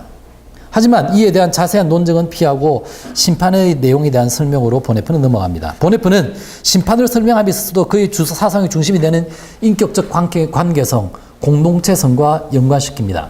하나님의 심판 앞에 설 때 인간은 모두 인격이 되어서 person, 되어서 하나님의 거룩함과 자신의 죄악을 깨닫는데 이때 모든 사람은 고독에 빠집니다. 물론 이 고독은 은혜의 고독과 진노의 고독으로 나뉩니다. 먼저 진노의 고독을 본다면은 영원한 죽음은 진노의 고독 속에서 살아간다는 것을 의미합니다. 다시 말하면 그것은 다른 영들과의 아무런 윤리적 교제도 없이 홀로 존재하는 것을 의미합니다. 영원한 진노의 심판 속에 있는 인격에게 끝까지 저항하는 의지의 자유가 불행히도 허락되었기 때문에 그 인격이 자기 자신만을 고집하면서 자신의 의지를 지켜나갈 때 그는 이미 스스로 영원한 죽음을 자신에게 초래한 셈입니다. 왜냐하면 인간은 오직 다른 사람들과의 교제와 하나님과의 교제 속에서만 살 수 있기 때문입니다. 이런 진노의 심판의 고독과 달리 은혜의 심판의 고독은 완전히 다른 결과, 곧 영생으로 이어집니다. 영생. 모든 인간은 개별적 인격으로서 하나님의 심판 앞에 서기에 고독으로 들어갈 수밖에 없지만 은혜의 심판의 고독은 영원한 교회 공동체 안에서 이루어지는 믿음의 심판에 도달합니다. 이제 고독이 교회 공동체 안에서 완전히 극복되고 공동체 안에서 완전히 극복되고 개별적 인격성이 오로지 공동체의 현실성 안에서만 존재하는 그런 상황으로 들어가는 일이 펼쳐집니다. 보네프는 여기서 조심스럽게 집단인격의 개념에 근거해서 만인 구원설의 가능성을 열어둬야 되지 않는가 하는 생각을 펼쳐고 있습니다만은 그도 더 이상 여기에 대해서는 자기도 어떻게 해야 될지 모르겠다는 정도로 이렇게 넘어갑니다. 이제 드디어 영생, 곧 하나님의 공동체의 완성이 다루어집니다. 보네프가 생각하는 영생은 하나님의 공동체의 완성입니다. 보네프는 이런 영생 내지 하나님과의 교제의 완성을 총체적인 인격인 하나님과의 합일이라든지 또는 신적 존재 안으로의 우리 존재의 흡수로 보는 신비주의적인 합일 사상을 배격합니다. 종말에도 창조주와 피조물은 인격으로서 항상 떨어져 있고 또 피조물들 상관도 인격으로서 각각 항상 떨어져 있다는 겁니다. 그럼에도 불구하고 그들은 모두 하나님의 교회 안에서 함께 일치를 이루고 있다. 그들은 그리스도 안에서 하나이다. 그러나 그들은 모두 개별자이다. 그런 가운데서 상호 간의 사랑에 근거한 영적인 교제가 복된 가운데서 일어납니다. 하나님은 자유로운 의지를 갖는 영들을 통치하시기를 원하며 동시에 하나님은 그들과 교제를 나누시기를 원합니다. 모두가 하나가 되었지만 제각기 자신으로 머물며 모두가 함께 있지만 바로 그렇게 해서 자신을 위하게 될 수 있습니다. 모두가 이제 더 이상 결코 고독 속에 살지 않고 항상 오로지 공동체 안에서만 참으로 살아갈 것입니다. 이제 교회의 객관적 정신은 참으로 성령이 되었고 이제 종교적 공동체의 체험은 참으로 교회의 체험이 되었으며 교회라고 하는 집단 인격은 참으로 공동체로 존재하는 그리스도가 되었습니다. 이게 이제 종말론적 완성인 거죠. 이것이 교회가 가지는 종말론적 희망입니다. 하지만 이 희망을 성급하게 현재의 것으로 삼으려는 시도를 삼가하면서 하지만 이런 희망 안에서 교회가 현재의 고난 앞에서 강해져야 된다는 주문으로 보네프는 자신의 교회론을 갈무리합니다. 예, 여기까지가 오늘 보네프의 성도의 교제에서 3분 교회의 경험적 형태와 마지막 교회와 종말론에 대한 내용을 다룬 내용이었습니다. 예, 감사합니다. 아마 여러분들이 전혀 집에서 읽어오시지 않으신 분들은 지금 아마 따라 읽으시면서도 긴가 민가 인 것 같기도 하고 아닌 것 같기도 하고 좀 그랬을 수도 있는 분도 있었을 것 같기도 하고 또 큰 틀에서 보면은 본인이 아까 말한 것처럼 좀 쉬운 내용을 좀 어렵게 말하려고 애를 썼구나 하는 정도로는 이해할 수도 있을 겁니다만은 어쨌든 본F의 그 특징적인 생각들을 잘 보여주는 대목인 것 같습니다. 초반에도 제가 잠시 그런 말씀을 드렸지만은 본F는 지금 어쨌든 지금 현실적으로 있는 이 교회가 진짜 그는 그리스도의 현존이라고 믿었던 것 같습니다. 그만큼 그렇기 때문에 그는 경험적 교회가 정말 중요하다. 우리 지금 현재의 교회가 참으로 중요하다라는 것에 대해서 그는 아주 교회에 대한 그런 사랑과 관심과 믿음이 있었던 것 같습니다. 아마 그게 그가 이 모든 이 성도의 공동체를 쓰면서 그리고 또 우리가 본에프의 사상을 이야기함에 있어서 본에프가 끼쳤던 어떤 사회적인 영향력이나 본에프가 교회가 사회를 향하여서 세상을 향해서 가져야 될 그런 책임이나 이런 부분들에 대해서 이야기하는 면에서만 강의를 쭉 듣고 있다 보면은 오늘 같은 이런 내용을 보면은 이 사람이 이렇게 교회에 대해서 관심이 많고 교회를 이렇게 긍정했나. 사실 오늘 여러분들 보시면 아시겠지만은 교회를 비판하는 내용보다는 오히려 또 교회를 긍정하는 내용입니다. 그러니까 우리는 본에프 하면은 교회를 갖다가 무조건 다 깔 거라고 생각을 오히려 하고서 여러분들이 기대하셨다면은 오히려 여기 오면 완전히 본에프는 경험적 교회를 자꾸 네가 교회 진짜 찾으려고 어디 찾아다니려고 하지 마라. 여기다 여기. 이게 본에프는 굉장히 강했던 것을 저도 끝까지 쭉 읽으면서 새삼 읽게 됩니다. 아마 여러분들도 그런 부분을 보셨을 거라고 생각합니다만은 어쨌든 아마 우리가 지금 우리 한국 교회나 우리 교회가 제일 앞에서 나온 것처럼 본질적 교회의 모습들을 생각하면은 우리 교회가 지금 참 너무 때로는 부끄럽기도 하고 또 이러함에도 불구하고 그래도 하나님은 이곳에서 말씀이 선포되게 하고 성령에 의해서 사랑의 공동체를 형성하게 하는 역사가 일어나고 있다면은 그 안에서 헬라인과 그리스인들이 싸우고 자유인과 종들이 싸우고 자유주의자와 보수주의자들이 싸우고 그럼에도 불구하고 그래도 그 속에서 함께 객관적 정신이 거쳐서 막 부딪히고 이렇게 하면서 어떤 사람은 교회에 대해서 이렇게 말하고 교회 안에서 이런 설교를 하고 저런 설교를 하고 이러면서 우왕좌왕하는 것 같고 이렇게 한다 하더라도 그럼에도 불구하고 그 안에서 함께 서로가 또다시 예배를 통하여서 성례전을 통해서 설교를 통해서 일치를 이루고 성만찬을 함께하고 기도를 드리고 있다면은 착한 사람들만 모여 있다면 그곳에 가서 교회를 찾으러 가는 것은 어리석은 일이고 그건 교회가 아니고 여기가 진짜 교회다. 그리고 그리스도의 근심과 하나님의 관심은 여기에 있다.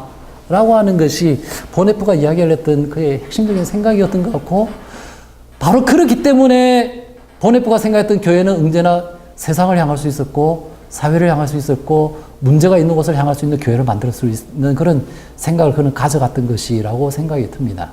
아마 그런 것이 본에프의 교회를 가진 어떤 큰 힘이 아닐까 그래서 생각을 해보게 됩니다. 예, 자꾸 제가 이야기하는 것이 말고 이제 여러분들이 질문하실 것이 있으시거나 말씀하실 게 있으면은 함께 잠시 한번 시간을 갖도록 하겠습니다.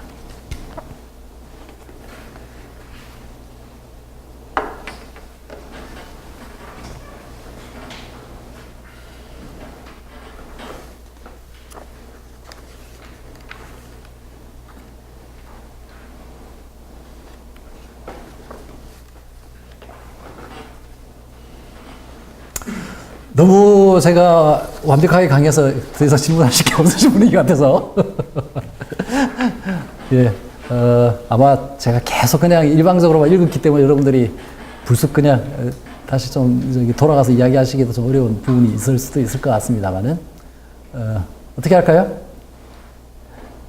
혹시라도 뭐 가벼운 거라도 질문하실 게 있으시면은 또 본인이 집에서 책 읽으시다가 이 부분 무슨 말인지 모르겠다거나 뭐 있으면은 하실 분이 있으시면 또 하시고 넘어가도록 할게요.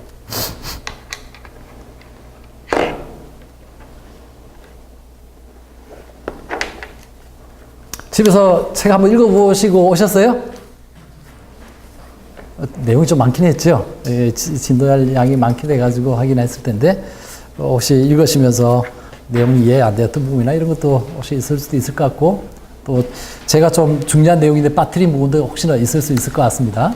제가 뭐 이 많은 양을 하려고 하다 보니까는 뭐 비슷한 부분이라 생각되는 것은 제가 압축적으로 좀 요약을 하기도 하고 있는데 여러분들의 생각은 어떠신지 모르겠습니다. 예. 집단 인격과 공동체로 존재하는 그리스도의 관계를 조금 더 자세히 설명해 주시죠. 집단 인격과 공동체로 존재하는 그리스도의 관계.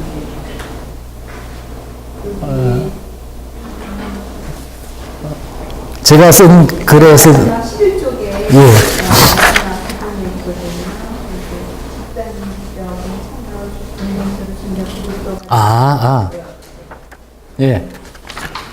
제 그 250페이지 각주사라는 그 제일 마지막 문장이 있는 거죠. 그러니까 지금 그 전체적인 내용상으로는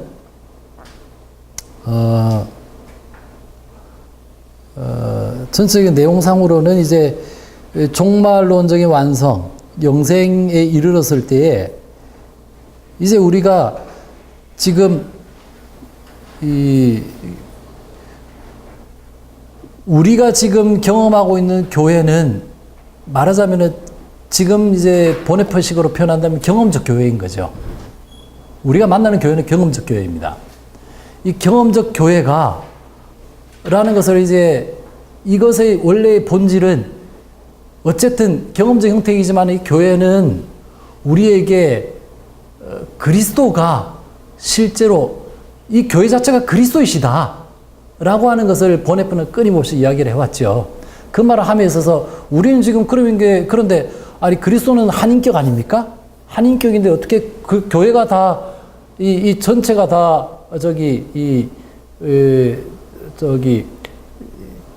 그리스도라고 말할 수 있느냐라고 했을 때 그는 앞에서 그걸 위해서 여러분들이 앞부분에서 쭉 보신 분들은 기억나실지 모르겠습니다만 특별하게 이 사람이 생각했던 개념 중에 하나가 집단 인격이라는 개념이었어요. 그러니까 이전에는 그리스도가 아닌 곳에서는 인격이 다 개별체로서 찢어져 있고 이랬지만 물론 아담에서부터도 물론 우리는 실상으로는 내가 내 혼자만 있는 것 같지만 나는 내 혼자로서의 개별적 인격이 아니라 아담이 죄 지은 현장에는 곧 내가 죄를 지은 현장에 있는 것으로서 집단 인격으로 이해를 했었는데 그런 점에서 교회라고 하는 것은 이제 우리가 함께 하나의 인격체로서 있는 것으로서 그리스도와 더불어서 우리가 함께 있고 저와 여러분들이 여러분들과 함께 있고 그와 동시에 그리스도와 함께 있는 이 하나로서 이루어진 집단 인격이 지금으로서는 우리가 어찌 본다면은 경험적 형태로서는 언제나 불완전하게 보일 뿐이지만은 그러나 이때가 되면은 정말로 그때는 그 모든 것이 정말 온전하게 공동체로 계시는 그리스도를 있는 그들의 본질적인 모습, 본래적인 모습을 우리가 다 보게 될 거다라는 것이죠. 본래적인 교회를 늘 이 사람은 앞에서 우리가 이야기한 것처럼 공동체로 존재하는 그리스도이다. 교회라는 것은 공동체로 존재하는 그리스도이다라고 했지만 우리가 경험적 형태로서는 경험을 하려고 할 때에는 교회 가보면 목사님 만나고 신자들 같이 만나고 또 그리스도를 만난다고 하고서 이렇게 하지만은 우리의 예배적인 형태 안에서 그리스도를 만나는 것이 우리에게 교회를 보고 이해하는 가장 중요한 내용임에도 불구하고 정말로 현상 완성에 이르러서야 그것을 진짜 있는 그들의 모습으로서 완전히 다 구현된 모습으로 우리가 보게 될 거다라는 이야기인 것입니다. 그런 점에서 이때는 이제 진짜 공동체로 존재하는 그리스도, 그러니까 이 개념이 그리스도가 존재하는데 교회로서 존재하고 계시는 그리스도가 교회로서 진짜 존재하고 있는 모습을 그때 정말 실상을 다 보게 될 거다라는 이야기인 거죠.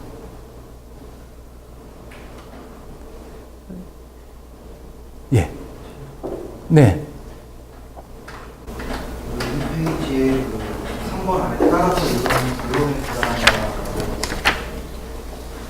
요약하셔가지고 책에 있는 내용이 좀 어디에요? 몇 페이지? 2페이지에 그 경험적 교육 예. 네. 거기 내용에서 보면은 그리스도의 영과 성령이 피가 시간, 공간과 시간 속에서 통치하고 그리스도의 영과 이제 성령과의 혼령의 이제 기능을 좀 다르게 구분해놓고 있는데 그리스도의 영이라고 하니까 이제 딱히 성령과 어떻게 구별되는지가 좀 여기서는 저기 영과 그리스도, 성령과 그리스도를 특별하게 구분하려고 한 것은 아닌 것 같습니다. 여기에서는 이제 지난번에 여러분들이 앞 시간에서 보셨던 것처럼 교회가 실체를 진짜 교회가 이 땅에 탄생되게 된 것은, 그러니까 시작되게 되고 진짜 그 존재를 드러내게 된 것은 그리스도로 인해서 교회가 실제성을 얻었지만, 리얼리티를 얻었지만, 그러나 이것이 정말 움직이는 형태로서 이 역할을 만든 것은 성령이다라고 이렇게 이야기하지 않았습니까? 그걸 이제 교회의 실제화, 그리고 여기는 이제 교회의 활성화, 이런 이야기를 했는데, 그리스도와 이제 그 성령의 활성화 속에서 이제 그리스도의 통치가 드러나게 됩니다. 근데 이제 우리가 이제 내용적으로 경험하게 되는 것은 보네프에게서는 그리스도와 성령 사이의 그 관계를 어떤 다른, 내용적으로 다른 역할을 가져오는 것으로 본 것 같지는 않습니다. 그렇기 때문에 보네프로서는 성령은 이제 역사적인 역사 안에 들어와 시간 속에서 교회를 일으키는 그 성령은 그리스도의 영인 거죠. 그리스도의 영. 그런 점에서 그리스도, 이 부분을 또 달리 말한다면 그리스도께서 영으로서 영을 통하여서, 성령을 통하여서 결국은 역사 안으로 들어오시다 보니까는 그 안에서는 모든 역사적인 오류의 가능성이나 이런 것들을 만날 수밖에 없고 경험할 수밖에 없고 통과할 수밖에 없지만, 그렇게 하면서 객관적인 정신의 형태로 활동을 할 수밖에 없다라는 거죠. 그리스도의 영이라는 표현이 원문에는 어떻게 되어 있는지 모르겠는데 그리스도의 영이라고 표현을 하니까 이게 마치 육체성 없는 영을 의미하는 것 같고. 아니죠. 그 부분인 것 같은데요. 왜 우리가 여러분들 성령론을 공부하시는 보셨는지 모르겠습니다. 성령에 대한 이해를 이제 전통적으로 이 성령을 삼위일체의 관계 속에서 그리스도와의 관계성 속에서 아주 독립적으로 보려고 하는 사람은 달리 그 독특한 성격을 이야기하려고 하기 위해서 이렇게 하지만은, 일반적으로 우리가 삼위일체론의 이야기 안에서 들어가려고 했을 때는 그 하나님의 영이 하시는 그 위치는 결국 그리스도의 영으로서의 하시는 일이 아닌가라는 의미를 담으려고 하기 때문에, 여기에서는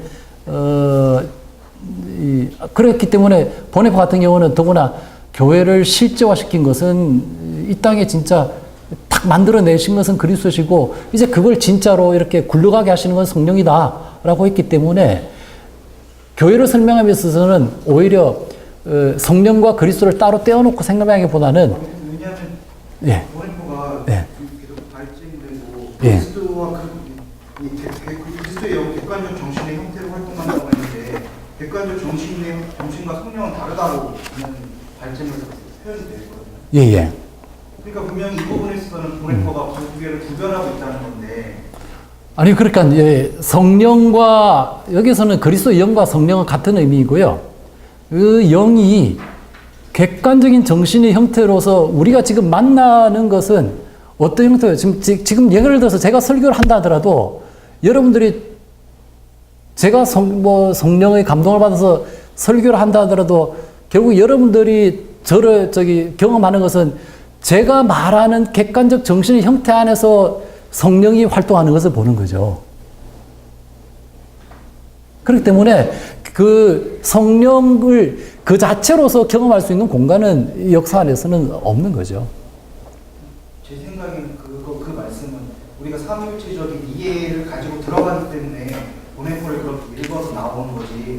실질적으로 보네파는 그리스도의 그리스도의 영이라고 분명히 표현을 하고 있고 그것도 객관적 정신의 형태로 통해서 일을 하는데 실질적으로 성령과 그 객관적 정신의 형태가 다르다고 하고 그럼 분명히 그의 이해 속에는 이것을 구별하고 있는데 그렇다면 그의 그리스도의 영이라는 것이 육적인 육체성 없이 영적으로만 따로 존재한다고 되게 느껴지는데 그것이 루터의 어떤 입장인 거 루터교의 입장을 받아들인 아니 잠시만요. 그러면은 그리스도께서 지금 현존하신다고 그러실 때, 예? 저기 지금 그리스도께서 지금 현존하신다고 그럴 때 지금 그리스도께서 지금 육체로 지금 현존하시는 거예요?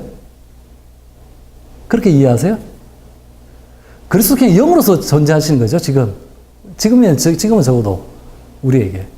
그렇기 때문에 그리스도의 영의 현존을, 그리스도의 영께서, 그리스도의 영이 우리 그 역사 안에서 우리 교회를 동원해 만드시고 이렇게 하실 때는 우리가 이 역사 안에서 함께 만나는 이 역사와의 만남 속에서는 객관적 정신의 형태로서 우리에게 활동을 하신다는 거죠. 그러니까 성령께서 제가 말하는 이런 강연의 형태, 이게 분명히 객관적 정신의 형태 아닙니까? 여기를 통해서 역사할 수도 있는 거고, 성령께서 다른 누군가의 어떤 하다못해 누군가 어떤 사람의 저수를 통해서도 역사할 수 있는 거고, 그렇게 할 수 있는 거죠. 물론 이제 그러다 보니까는 제가 실수를 할 수 있기 때문에 성령의 활동과 객관적 정신의, 성령 분명히 객관적 정신의 형태로서 통해서 여기에서 활동했지만 성령과 객관적 정신이 일치한다고 볼 수는 없는 거죠. 제가 오늘 네. 오전에 생명론을 잠깐 듣고 왔는데요. 네.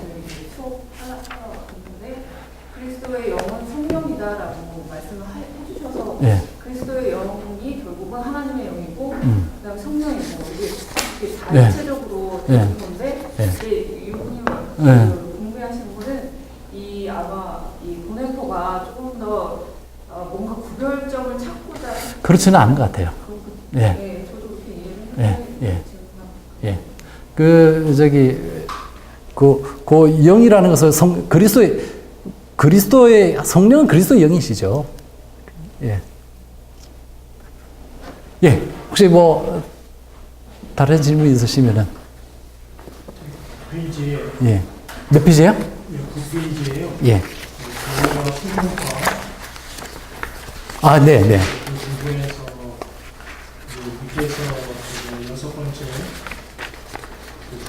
그리스도교적인 사랑의 공동체이며 또 성도의 공동체는 오직 하나님의 말씀과 변함이 없이 순수한 교리와 이제 교수님도 이제 네. 해석을 해주셨어요. 오늘은 순수한 교리에 대한 추구의 노력은 필요하지만 어떤 교회도 순수한 교리에 대한 절대적 주장을 할 수 없다고 여긴다. 예. 절대 그렇지 않다. 이 보내보는 말은 그 다양한 종파를 이제 긍정하고자 하는 이제 의도의 말이라고 이제 해석되는데, 네네. 동시에 우리가 이 교회를 점검할 때 교의와 이단의 문제가 있지 않습니까? 그 문제는 좀 뭐랄까 넘어가는 듯한 그 문제를 좀 이렇게 부가적으로 설명이 필요한 문장이 아닌가. 예, 그랬을 겁니다. 저도 그렇게 생각합니다. 그러니까 아까 말씀하신 것처럼, 그래서, 저는 중간에 넣었지만, 저기 책에서 보면은, 제일 마지막에 239쪽에 제일 위에 보면은, 참된 교회와 순수한 교리를 위한 노력은 필요하다. 그 말은 이제, 교리적인 이단들의 구분이 필요하기 때문에 그런 노력은 필요하지만, 그러나 보네프 같은 경우에는 제가 생각하기에 아마 글쎄 제가 생각하기에는 어쩌면은 보네프는 그런 그 이단적인 우리가 말할 수 있는 그런 열광주의적이거나 아주 이상한 형태의 그런 이단적 형태들은 별로 경험을 못 해본 사람이었을 거라는 생각이 저는 좀 들었었어요. 그러다 보니까는 섹트에 대한 소종파에 대한 유연성을 굉장히 많이 가지고 있거든요. 근데 그도 그럴 것이, 여러분들도 아시겠지만은, 보네프가 고백교회 운동을 하지 않습니까? 고백교회는 여기서 본다면은 교회보다는 소종파에 더 가깝거든요. 왜냐면은 앞에서 왔던 국민교회가 지금 교회의 형태고, 그 국민교회라는 것은 우리가 지금 오늘날 형태만 국가교회 같은 그런 형태였기 때문에 독일에서의 루터교회라든지 독일에서의 그 리포미어트 장로교회라든지 이런 큰 교회와 달리 보네프가 만들어가려 했던 그 보네프나 또는 저기 바르트 같이 하려고 했던 그 고백교회 같은 경우는 이거는 자유교회 형태가 되는데 이건 교회에 비해서 보면 소종파 같은 이런 느낌이 들다 보니까는 여기에 대해서 어떻게 긍정해야 될 건가 하는 관심 속에서 이 부분을 그가 이야기했던 것 같고 그러다 보니까는 어떤 교리적으로 이게 교회야, 이건 교회 아니야 이런 것에 대한 그런 구분에 대한 관심보다는 적어도 가장 교회의 본질적인 것이라고 할 수 있는 성령의 역사에 의해서 이루어지는 어떤 그 성령의 역사라는 건 아까 계속 말씀하신 것처럼 그리스도의 역사에 기반해서 이루어지는 성령의 영의 활동에 의한 그런 사랑의 행위가 그 공동체 안에서 말씀이 기반해서 이루어지고 있다면은 그거가 다 교회로 봐야 되는 것이지 어떤 교리적으로 이 사람들은 이걸 이야기하고 있으니까 이쪽은 뭐 제세례를 뭐 이런 식으로만 해가지고는 말할 수는 없지 않겠느냐 하는 점에서 좀 더 유연성을 가지고 했던 사람이었던 것 같고 어떤 이단들이 가질 수 있는 그 위험성에 대한 생각은 보네프는 여기서 본인이 별로 경험을 못해서 그럴 수도 있겠다 하는 생각이 들기도 합니다. 네. 마지막에 그 영생 부분에 있어서 네. 그거는 중요한 부분은 아니고요. 예. 보네퍼가 영생이 사람의 공동체의 완성을 얘기하면서 이제 그 상태가 그 총체적인 인격인 하나님과의 합일 내지 예. 그 신적 존재 안으로의 흑수로 보는 신비주의적인 합일 사상을 배격하면서 예. 이제 하나님과 예. 그 인간의 구분 또 인간과 인간의 서로의 또 구분 그 속에서 어떤 네. 공동사회의 모임일 것이다 예. 이렇게 얘기를 예. 했는데 예. 여기에 이제 전제가 되는 게 몸이라는 개념 이 이제 전제가 되는 게 아닌가.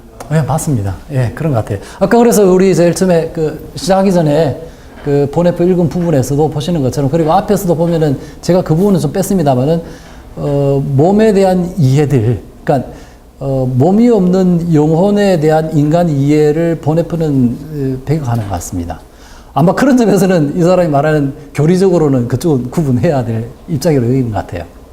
그런 점에서 금방 말씀하신 것처럼 어떤 개인의 어떤 그 구체성을 확보하는 몸이 이야기 돼야만이 되는 것이고 그 안에서 피조물의 성격을 그것이 담보하고 있기 때문에 그 이해를 존재해야만이 이해가 가능할 것 같습니다. 네.